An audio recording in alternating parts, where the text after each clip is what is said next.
Hello students, today we are going to start Coulomb's law. In the previous two lectures, we studied about properties of charges and methods of charging. So now let us start Coulomb's law. Coulomb's law को अगर आप देखें तो ये एक experimental law है. यहां पे आप देखो कि हम लोगों ने जो है दो चार्जेस लिए हैं Q1 और Q2 और इन दो चार्जेस के बीच में जो सेपरेशन डिस्टेंस है वो है R.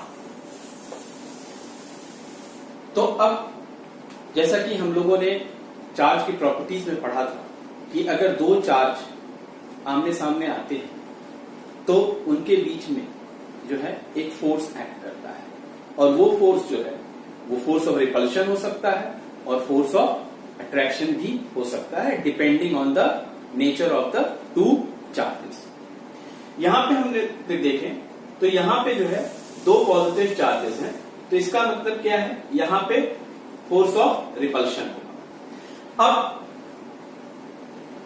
अगर हम ड्रॉ करें तो Q2 जो है ये एक फोर्स एक्सपीरियंस करेगा अलोंग दिस और ये क्या है, force experienced by the second charge because of the first charge. इसको हम यू लिखते हैं. और ये जो Q1 है ये भी एक फोर्स एक्सपीरियंस करेगा और ये होगा force experience by the first charge because of the second charge. यहां पे एक्सपेरिमेंटली ये देखा गया कि ये जो दोनों फोर्सेस हैं इन दोनों फोर्सेस का magnitude equal.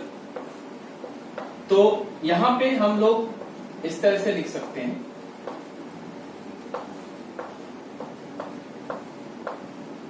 This is equals to F. अब जो एक्सपेरिमेंटल एनालिसिस था उससे क्या पता चला, उससे हमें तीन बातें पता चलती है. सबसे पहला चीज तो ये देखा गया कि ये जो फोर्स है इन दोनों चार्जेस के बीच में ये जो है it is directly proportional to the product of the charges.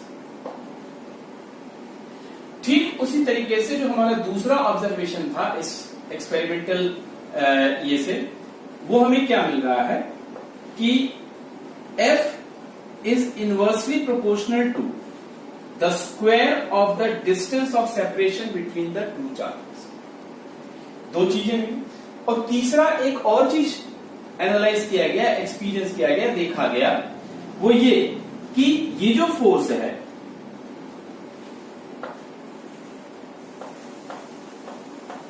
The force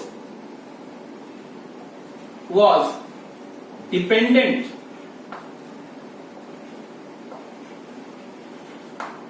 on the medium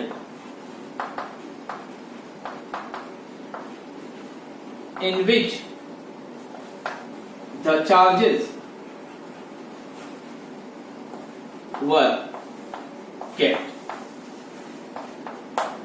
तो ये तीन बातें हमारे सामने आई एक्सपेरिमेंट्स. अब अगर हम इन तीनों बातों को सम अप करते हैं तो हमें क्या मिलता है, हमें जो है कूलम्स फोर्स कैलकुलेट करने का फॉर्मूला मिलता है और वो क्या है, F इज इक्वल्स टू के Q1 Q2 by R square. यहां पे ये K क्या है, इस K को हम कहते हैं इलेक्ट्रोस्टैटिक्स फोर्स कांस्टेंट या फिर इसको कूलम्स कांस्टेंट भी कहा जाता है.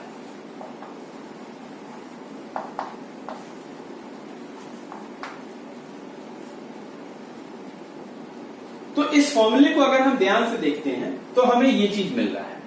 अब इस K के बारे में जो इलेक्ट्रोस्टैटिक फोर्स कांस्टेंट था इसके बारे में आप एक चीज और जान लीजिए कि ये K की जो वैल्यू है ये मीडियम डिपेंडेंट होता है, यानी ये मीडियम पे डिपेंड करता है.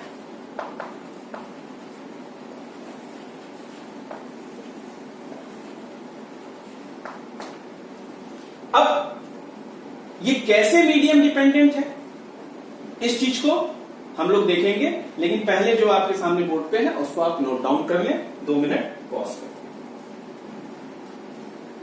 आपने नोट कर लिया होगा। अब फिर हम आगे बढ़ते हैं।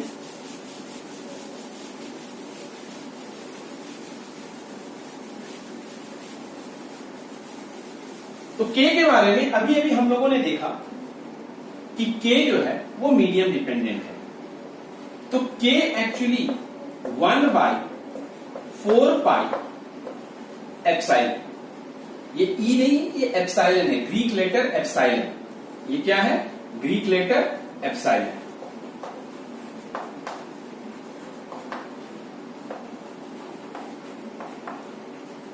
Greek letter epsilon. और इसको हम क्या कहते हैं? इसको हम कहते हैं एब्सोल्यूट परमिटिविटी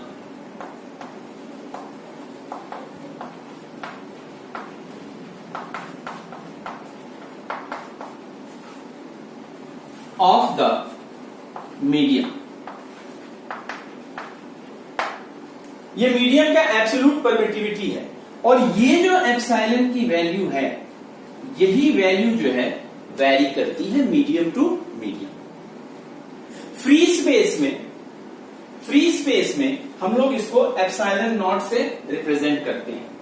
तो इन फ्री स्पेस आप लिख सकते हैं, in free space K is equals to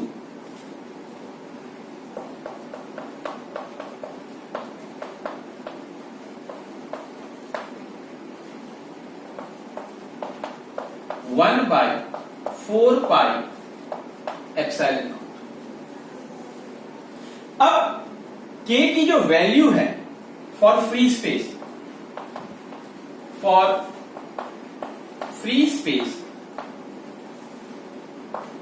K is equals to 9 into 10 to the power 9। और इसका यूनिट क्या हो जाएगा? इसका यूनिट हो जाएगा न्यूटन मीटर स्क्वायर पर कूलम स्क्वायर। और ये एप्सिलॉन नॉट की वैल्यू क्या होगी? एप्सिलॉन नॉट चूंकि फ्री स्पेस में होता है एप्सिलॉन नॉट, ये क्या है? Epsilon naught, it is permittivity in free space, permittivity in free space। और इसकी वैल्यू है 8.85 into 10 to the power -12। और यूनिट क्या हो जाएगा? जरा आप ध्यान से देखिए। तो यूनिट हो जाएगा कूलम स्क्वायर पर न्यूटन पर मीटर स्क्वायर। तो ये जो है हमारा फ्री स्पेस के बारे में बात हो गया। तो हम लोग बात कर रहे थे absolute permittivity of the medium. अब ये एब्सोल्यूट परमिटिविटी होती क्या है? तो आप इसको लिख सकते हैं, it is the property of the medium, it is the property of the medium which decides the force acting between the two charges in the given medium। यानी किसी मीडियम में अगर आपने दो चार्ज को रखा एट अ पर्टिकुलर डिस्टेंस, तो कितना फोर्स एक्ट करेगा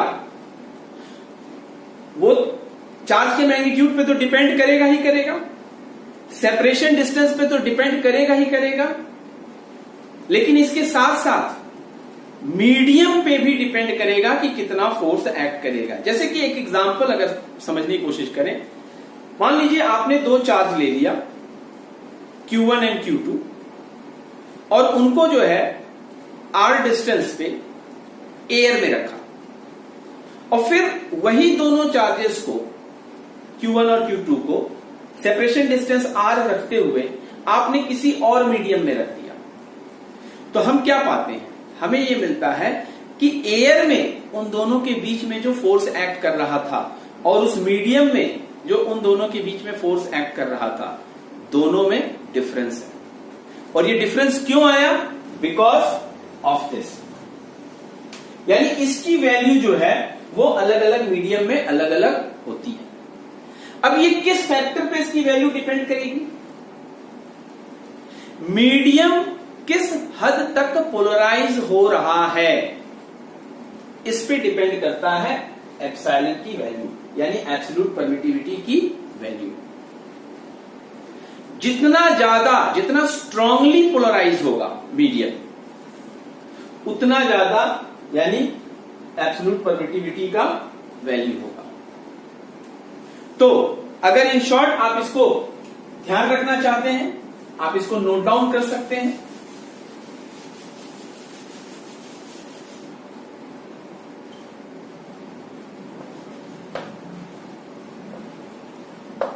पोलराइजेशन जो है जितना अधिक होगा,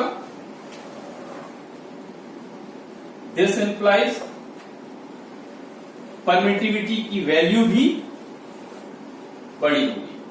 और अगर परमिटिविटी की वैल्यू बड़ी होगी तो K यानी इलेक्ट्रोस्टैटिक फोर्स कांस्टेंट की वैल्यू क्या हो जाएगी? डिक्रीज कर जाएगी। क्यों? क्योंकि आप फॉर्मूले में देखिए क्या है, 1/4 पाई एप्सिलॉन। तो ये जितना बड़ा होगा K उतना कम होगा, और अगर K कम होगा तो force acting between the charges वो भी डिक्रीज कर जाएगा। तो strong polarisation, more is the absolute permittivity, more is the absolute permittivity, lesser is the value of the electrostatic force constant, and lesser is the value of electrostatic force constant, lesser is the force acting between the two charges.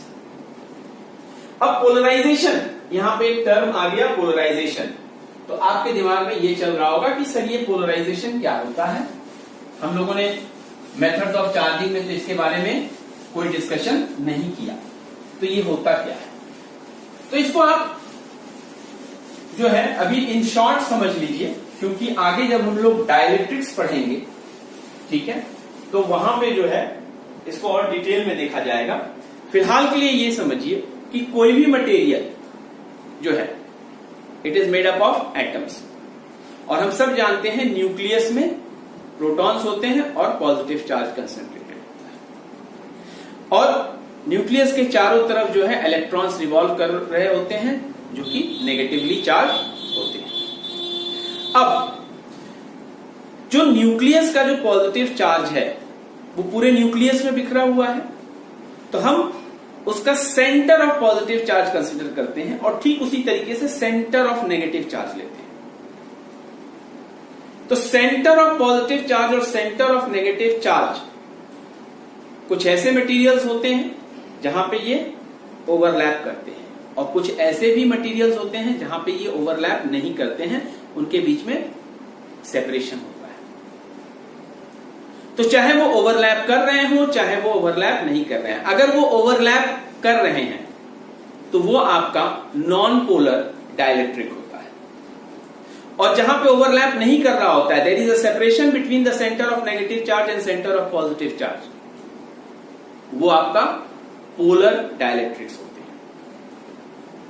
यानी वहां पे पहले से polarity होती है, dipole मौजूद होता है।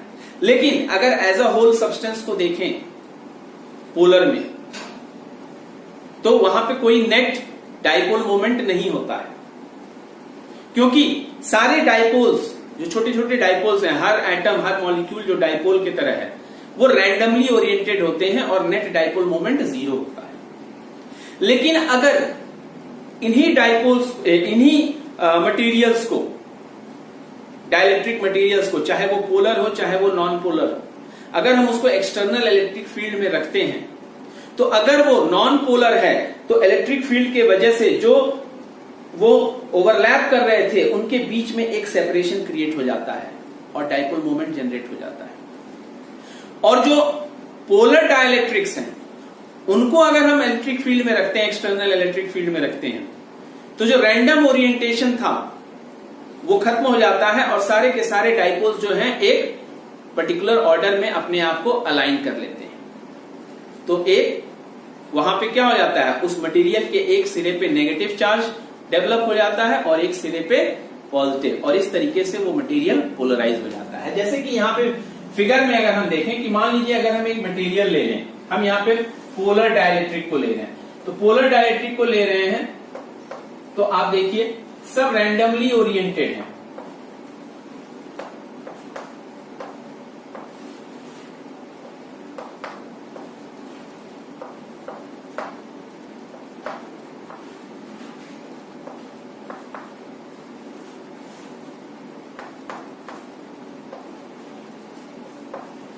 यहां पे देखिए रैंडम ओरिएंटेशन है, इसी वजह से इस सरफेस पे आप नहीं कह सकते हो कि ये सरफेस जो है नेगेटिवली चार्ज है या ये सरफेस जो है पॉजिटिवली चार्ज है। लेकिन जैसे ही हम इसको एक्सटर्नल इलेक्ट्रिक फील्ड में रखते हैं, यहां पे क्या है, एक्सटर्नल इलेक्ट्रिक फील्ड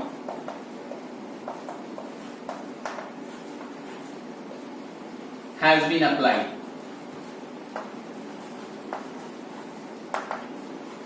अगर हम एक्सटर्नल इलेक्ट्रिक फील्ड अप्लाई कर देंगे, मान लीजिए इलेक्ट्रिक फील्ड का डायरेक्शन जो है यूं है, इस तरीके से,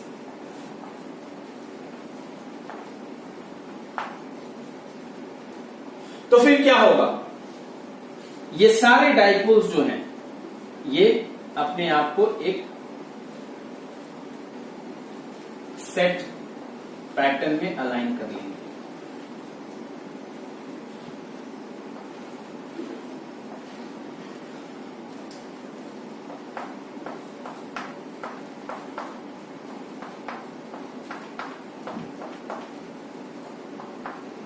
यूं कुछ इस तरह से। और अगर आप ध्यान से देखें तो अब क्या हो रहा है कि ये सिरा जो है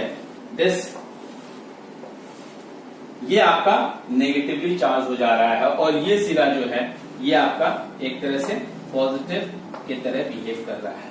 तो हम कहते हैं कि ये मटेरियल पोलराइज हो गया। तो इसी को हम कहते हैं पोलराइजेशन। बाकी इसकी डिटेल स्टडी जब हम लोग डाइलेक्ट्रिक्स पढ़ेंगे तो डाइलेक्ट्रिक्स में जो है हम आपको बताएंगे। आपके दिमाग में ये आ रहा होगा कि सर डाइलेक्ट्रिक्स क्या होता है। डाइलेक्ट्रिक्स भी इंसुलेटिंग मटेरियल्स होते हैं, लेकिन इनकी खासियत ये होती है जब हम इसको एक्सटर्नल फील्ड में रखेंगे तो फिर ये पोलराइज हो जाता है और it starts transmitting the electrical effects from one end to other and.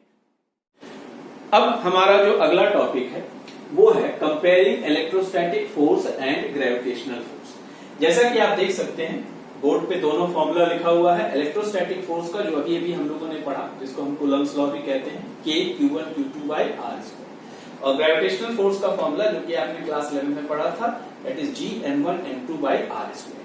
हम लोग इसके कुछ सिमिलैरिटीज को देखेंगे और कुछ डिफरेंसेस देखेंगे इन दोनों फोर्सेस की। सिमिलैरिटीज की अगर हम बात करें तो दोनों ही जो है दे ओबे, आप लिख सकते हैं both obeys inverse square rule. Inverse square rule क्या है? ये दोनों ही जो है इनवर्स स्क्वायर रूल को ओबे करता है, जो कि आप फॉर्मूले से साफ साफ देख सकते हैं। दूसरा पॉइंट जो सिमिलैरिटी का है वो ये है कि both are long range forces. Both are long range forces. दोनों ही लॉन्ग रेंज फोर्सेस, बहुत लंबी दूरी तक ये ओबे कर सकते हैं, ये एक्ट कर सकता है, ठीक है। डिस्टेंस की कोई सीमा नहीं है, लेकिन ये शॉर्ट रेंज नहीं है। तो क्योंकि जैसे ही सेपरेशन डिस्टेंस बहुत कम हो जाता है, it becomes less than 10 to the power -15 metre, फिर ये दोनों फोर्सेस एक्ट करना बंद कर देते हैं। तो ये शॉर्ट रेंज नहीं है, they both are long range forces. तीसरा चीज, अगर इस फॉर्मूले से अगर आप देखेंगे तो आप ये पाएंगे कि दोनों ही जो है both depends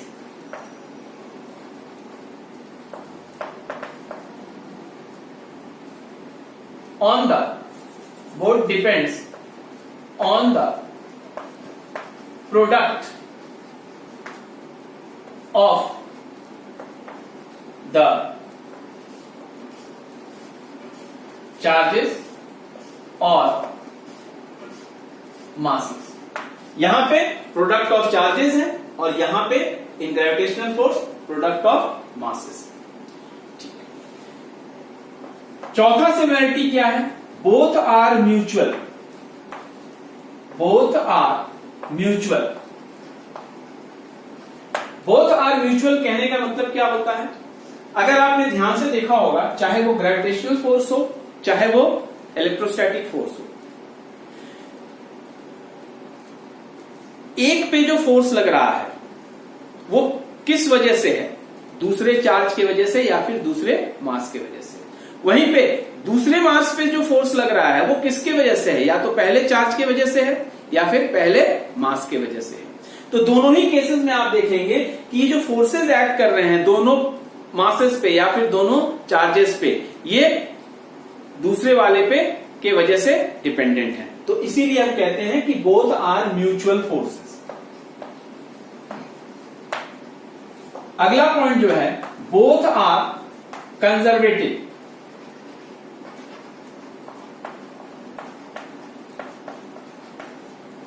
both are conservative forces. कहने का मतलब क्या है? इन दोनों फोर्सेस के वजह से जो वर्क डन होगा, work done against these forces, they does not depend on the path, चाहे वो ग्रेविटेशनल फोर्स के लिए हो चाहे वो इलेक्ट्रोस्टैटिक फोर्स के लिए हो।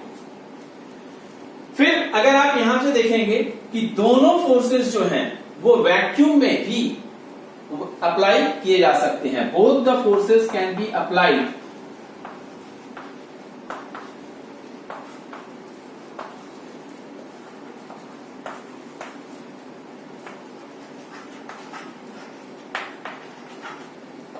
In vacuum. दोनों फोर्सेस वैक्यूम में काम करते हैं। इसके अलावा एक सिमिलैरिटी और भी है और वो है both are central forces. Both are central forces. कहने का मतलब क्या है कि अगर आप ध्यान से देखेंगे जो आपने पढ़ा था,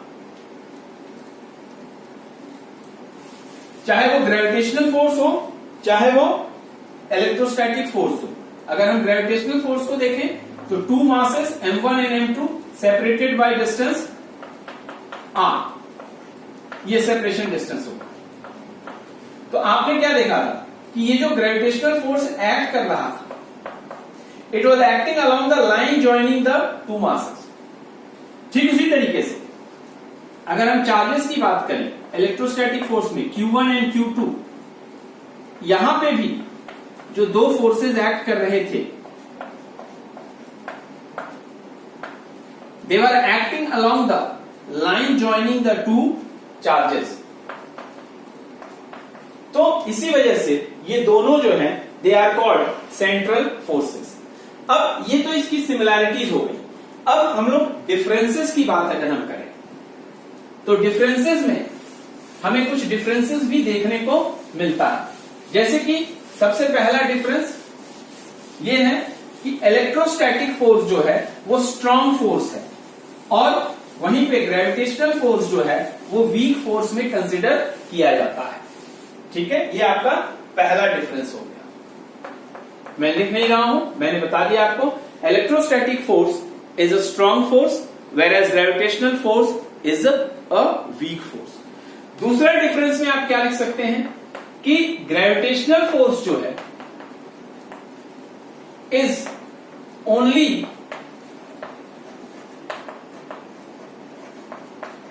attractive in nature, whereas electrostatic force is attractive as well as repulsive in nature depending on the charges. तो ग्रेविटेशनल फोर्स जो है सिर्फ और सिर्फ अट्रैक्टिव नेचर का देखने को मिलता है, जबकि इलेक्ट्रोस्टैटिक फोर्स जो है वो अट्रैक्टिव के साथ साथ रिपल्सिव नेचर का भी देखने को मिलता है, depending on the nature of charges. अगर दोनों चार्जेस सेम नेचर के हैं तो रिपल्सिव फोर्स है, अगर दोनों चार्जेस ऑपोजिट नेचर के हैं तो वो अट्रैक्टिव फोर्स है। तो ये हमारा दूसरा पॉइंट डिफरेंस है। तीसरा डिफरेंस जो है इलेक्ट्रोस्टैटिक फोर्स और इसमें, ये जो फोर्स है इलेक्ट्रोस्टैटिक फोर्स, इसकी जो वैल्यू है ये मीडियम टू मीडियम वेरी करती है, यानी electrostatic force is medium dependent whereas gravitational force is not medium dependent. Electrostatic force is medium dependent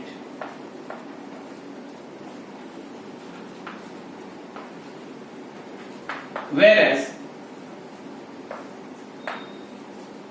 gravitational force does not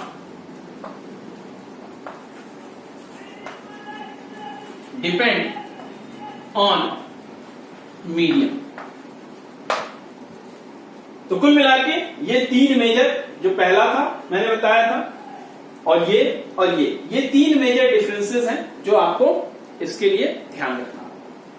अब कंपैरिजन करने के बाद जो हमारा अगला टॉपिक है वो है रिलेटिव परमिटिविटी।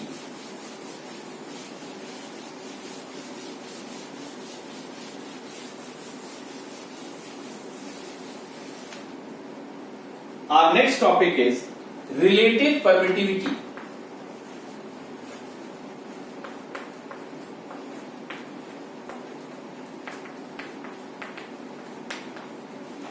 या फिर इसी को हम कहते हैं डाइलेक्ट्रिक कांस्टेंट।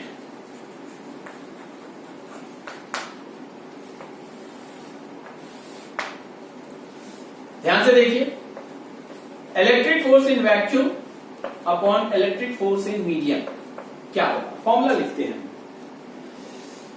यह हो जाएगा 1/4πε0 Q1 Q2 bye are square, और ये हो जाएगा 1/4πε Q1 Q2 bye are square. अब इसको अगर हम ध्यान से सॉल्व करें, ये और ये कैंसिल आउट हो जा रहा है, यहां पे 4π कैंसिल आउट हो जाएगा, and finally what you will have epsilon by epsilon not.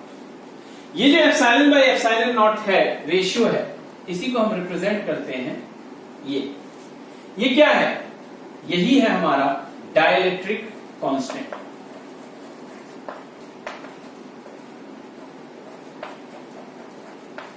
सो ये रेशियो है, किसका किसका रेशियो है, the electric force in vacuum upon electric force in the medium. ठीक है, अब ये क्या है, ये ग्रीक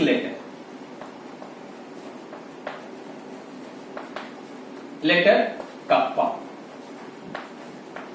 वैसे तो ये कैपिटल के जैसा दिख रहा है, जाहिर सी बात है जब हम लोग लिखते हैं तो कैपिटल के ही जैसा प्रतीत होता है। तो अब आपके दिमाग में ये चीज होगा कि सर वो इलेक्ट्रोस्टैटिक फोर्स कांस्टेंट और ये डाइलेक्ट्रिक कांस्टेंट में हम डिफरेंशिएट कैसे करेंगे।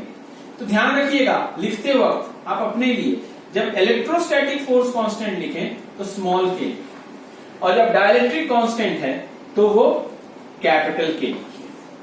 तो इससे जो है आप अपने नोट्स कॉपी में ये डिफरेंस समझ पाएंगे। ठीक है, तो ये हमारा था आपका रिलेटिव परमिटिविटी और डाइलेक्ट्रिक कांस्टेंट के बारे में। अब के जो है यानी कप्पा फॉर मेटल्स, ये याद रखिएगा, वैसे तो इसकी वैल्यूज दी रहती है, लेकिन फॉर मेटल्स इसकी वैल्यू क्या है, इन। फॉर वाटर इसकी वैल्यू है 80, and dielectric constant for air आप इसको 1 कंसिडर कर सकते हैं। तो ये हमारा रिलेटिव परमिटिविटी डाइलेक्ट्रिक कांस्टेंट के बारे में जानकारी जो थी वो हमने आपको दी। अब कूलम्ब्स लॉ को हम लोगों ने स्टडी कर लिया है, लेकिन एक टॉपिक और रह जाता है इसमें। उसके बाद फिर हमारा अगला जो टॉपिक शुरू होगा उसमें हम vector form of Coulomb's law देखेंगे और उसके बाद फिर हम जो है सुपरपोजिशन प्रिंसिपल देखेंगे। लेकिन यहां पे इसको कंक्लूड करने के पहले एक और चीज जिसको हमें डिस्कस करना है वो ये है लिमिटेशंस ऑफ कूलम्ब्स लॉ, जिसको हम लोग इग्नोर नहीं कर सकते। ठीक है, तो लिमिटेशन ऑफ कूलम्ब्स लॉ में अगर हम आ जाएं, आप लोग हेडिंग दे सकते हैं लिमिटेशंस ऑफ कूलम्ब्स लॉ।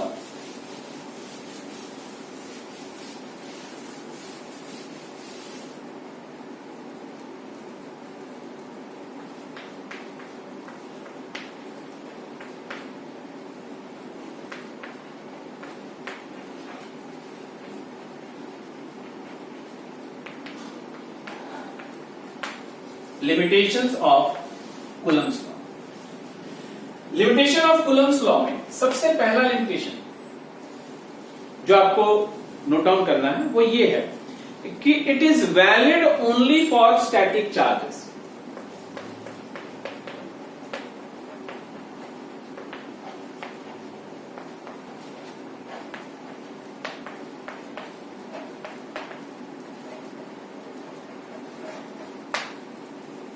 क्यों ऐसा कहा गया it is valid only for static charges? तो यहां पे आप समझने की कोशिश करिए कि कूलम्ब्स लॉ जो है फोर्स का मैग्नीट्यूड देता है। जैसा कि हम लोगों ने देखा F is equals to K Q1 Q2 by R square. तो यहां पे चार्ज जब रेस्ट में रहेगा तो ही फिर ये जो है फोर्स का मैग्नीट्यूड प्रॉपरली बता पाएगा। क्यों? क्योंकि जैसे ही चार्ज मूव करने लगता है, When charge is in motion, तो वहां पे इलेक्ट्रिक फील्ड के साथ साथ मैग्नेटिक फील्ड भी जनरेट हो जाती है, और जब मैग्नेटिक फील्ड आ जाएगी तो वहां पे फिर मैग्नेटिक फोर्स का भी अस्तित्व आ जाएगा। तो इस तरीके से स्टैटिक चार्ज के लिए ये एप्लीकेबल है, क्योंकि सिर्फ और सिर्फ जहां पे इलेक्ट्रिक फोर्स है तो हमें प्रॉपर जानकारी उससे मिलती है। दूसरा पॉइंट जो है it is valid only for point charges। Extended charges के लिए एप्लीकेबल नहीं है। एक्सटेंडेड चार्जेस पे इसको अप्लाई करने से जो है कुछ प्रॉब्लम्स आ जाती हैं। क्या समस्या आती है यहां पे इस फिगर से हम लोग देखते हैं और समझने की कोशिश करते हैं। मान लीजिए हमने एक एक्सटेंडेड चार्ज, दो एक्सटेंडेड चार्ज को आमने सामने रखा। सबसे पहले तो हम एक ही एक्सटेंडेड चार्ज रखें। एक एक्सटेंडेड चार्ज हमने लिया, इसके ऊपर जो है चार्ज जो है यूनिफॉर्मली डिस्ट्रीब्यूटेड है। एक दूसरा एक्सटेंडेड चार्ज हम लेते हैं जो यहां पे है, बहुत दूर है अभी, इसके ऊपर भी यूनिफॉर्म डिस्ट्रीब्यूशन है चार्ज का। अगर इस चार्ज को हम इसके नजदीक लाएंगे तो फिर क्या होगा? जैसे ही हम इसको इसके नजदीक लाते हैं तो ये जो आप देख रहे हो कि जो यूनिफॉर्म डिस्ट्रीब्यूशन आपको दिख रहा है ये ऐसा नहीं रह जाएगा, क्योंकि दोनों ही चार्जेस एक दूसरे के ऊपर फोर्स लगाना शुरू करेंगे, जिसके वजह से ये जो चार्ज का डिस्ट्रीब्यूशन यूनिफॉर्म है दोनों पे, यूनिफॉर्मिटी नहीं रह जाएगी। और स्थिति क्या हो जाएगी? स्थिति कुछ यूं हो जाएगी, जो चार्ज है उसका डिस्ट्रीब्यूशन फार एंड के तरफ डेंस हो जाएगा और नियर एंड्स के तरफ उसकी डेंसिटी कम हो जाएगी। अब जो कूलम्ब्स लॉ हम लोगों ने लगाया, जो फॉर्मूला है F is equal to K Q1 Q2 by R square. ये जो R है, ये R क्या है? R is the distance of separation between the two centre of charges. जो चार्जेस का जो सेंटर है उसके बीच का सेपरेशन है। तो जनरली मान लीजिए अगर हम एक्सटेंडेड बॉडी लेंगे तो हम लोग क्या, सेंटर ऑफ चार्ज हमें पता नहीं चल पाएगा। हम क्या करेंगे, सेंटर ऑफ मास को जनरली जो है सेंटर ऑफ चार्ज के रूप में कंसिडर कर लेते हैं और यहां से यहां तक की बीच की दूरी जो है हम लोग कंसिडर कर लेंगे and will take it r। और हमने निकाल दिया F is equal to K Q1 Q2 by R square. मान लो इस पे चार्ज Q1 है, इस पे चार्ज Q2 है। लेकिन रियलिटी ये नहीं है। क्यों नहीं है? क्योंकि जैसे ही ये पास आएंगे चार्जेस रीडिस्ट्रीब्यूट होंगे और यूनिफॉर्म डिस्ट्रीब्यूशन डिस्टर्ब हो जाएगा और सेंटर ऑफ चार्ज अब सेंटर ऑफ द ऑब्जेक्ट पे ना होके वो कहीं इस जगह पे आ जाएगा। और चूंकि r is the distance between the two centre of charges तो r की वैल्यू जो है ये होगी, मान लो कि ये r डैश। तो जाहिर सी बात है r dash is greater than r और यहां पे हम साफ देख रहे हैं कि r dash is greater than r हो जाएगा। लेकिन इस पॉइंट का और इस पॉइंट को हम आइडेंटिफाई नहीं कर पाते हैं और हम क्या करते हैं कि हम सीधे सीधे सेंटर ऑफ द ऑब्जेक्ट को ही सेंटर ऑफ चार्ज मान लेते हैं और ये लगा देते हैं और हमें ये मिलता है। लेकिन होना क्या चाहिए था? होना चाहिए था f डैश और वो क्या होना चाहिए था? Q1 Q2 by R dash का स्क्वायर। ये एक्चुअल फोर्स है acting between the to extended charges. जबकि हम लोग निकालते क्या है? ये निकालते हैं। जाहिर सी बात है आप देखें कि F और F डैश दोनों में डिफरेंस है। ये लार्जर क्वांटिटी है यानी F डैश स्मॉल होगा। तो यानी रियलिटी में क्या होगा, जब हम एक्सटेंडेड चार्ज के ऊपर इस फॉर्मूला को अप्लाई करेंगे और हम जो फोर्स कैलकुलेट करेंगे वो ये कैलकुलेट करेंगे और रियलिटी में क्या है? रियलिटी में ये है।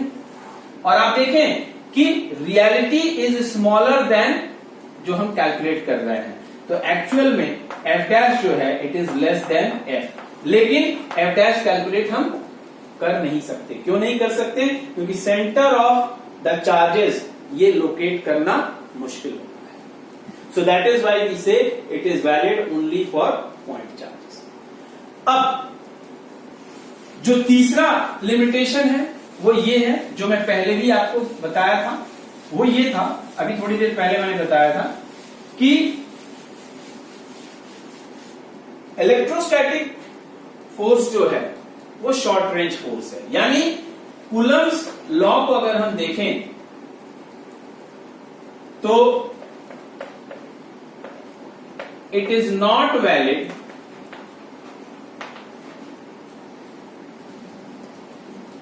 when the separation distance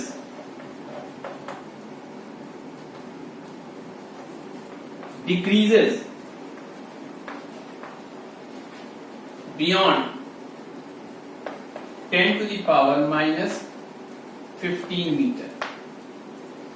अगर सेपरेशन डिस्टेंस जो है 10 to the power minus 15 metre से कम हो जाएगा तो फिर कूलम्स लॉ नहीं काम। कारण क्या है? क्योंकि 10 to the power minus 15 metre ये जो है हम कंसिडर करते हैं, हम मानते हैं कि this is the size of the nucleus. और अगर इससे भी कम हो गया सेपरेशन तो इसका मतलब क्या है? The two charges are inside the nucleus और इनसाइड द न्यूक्लियस जो है न्यूक्लियर फोर्सेस जो होते हैं वो डोमिनेट कर जाते हैं। क्योंकि न्यूक्लियर फोर्स जो है, strong nuclear force is 100 times stronger than the electrostatic force. तो वहां पे फिर इलेक्ट्रोस्टैटिक फोर्स डोमिनेट नहीं कर पाता है, न्यूक्लियर फोर्स डोमिनेट करने लगता है और इसी वजह से हम कहते हैं कि Coulomb's force is not valid. यानी कूलम्स फोर्स की मदद से हम फोर्स का मैग्नीट्यूड नहीं कैलकुलेट कर पाएंगे when the separation is less than 10 to the power minus 15 meter. So this is all for today. In our next lecture, we will do some numericals and then we'll proceed further to vector form of Coulomb's law and the superposition principle. Thank you.